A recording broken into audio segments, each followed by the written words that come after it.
عائشہ اکرم case مکمل طور پر نیا رخ اختیار کر گیا۔ عائشہ اکرم کے گرد بھی غیرت تنگ ہو گیا۔ عائشہ اکرم نے اپنی مرضی سے قابل اعتراض ویڈیوز بنوائی۔ پولیس کا ٹک ٹاکر کے خلاف کارروائی کا فیصلہ۔ گریٹر اقبال پارک دسترازی کیس میں اہم پیش رفت سامنے آئی ہے۔ ٹک ٹاکر عائشہ اکرم کے گرد بھی گہرا تنگ ہونے لگا ہے۔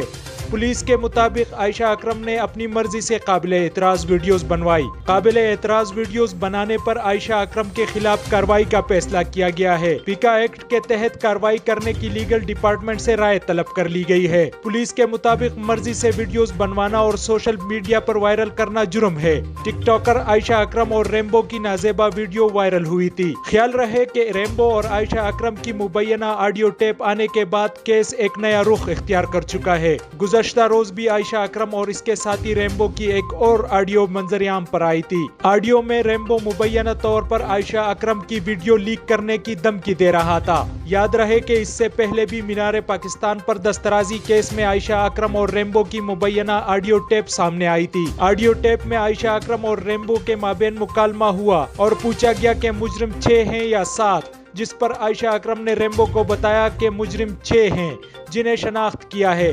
عائشہ اکرم اور ریمبو کے مابین مکالمے میں منصوبہ بندی کی گئی کہ مجرم کتنے پیسے لیے جائیں۔ زیادہ تر مجرم غریب ہے۔ لیک ہونے والی مبینہ آڈیو ٹیپ میں عائشہ اکرم نے کہا کہ مشکل سے ان لوگوں نے 5-5 لاکھ کرنے ہیں۔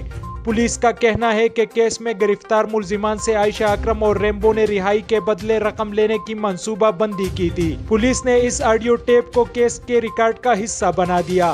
اس حوالے سے D I G investigation Shariq Jamal نے کہا کہ ہم اس کال کا جائزہ لے رہے ہیں۔ انہوں نے کہا کہ ریمبو کا فون قبضے میں لے لیا گیا ہے۔ فون کال کی ریکارڈنگ کو کیس کا حصہ بنا رہے ہیں۔ ریمبو 4 روز کے جسمانی ریمانڈ پر ہے۔ کیس میں کافی تفصیلات سامنے آ رہی ہے۔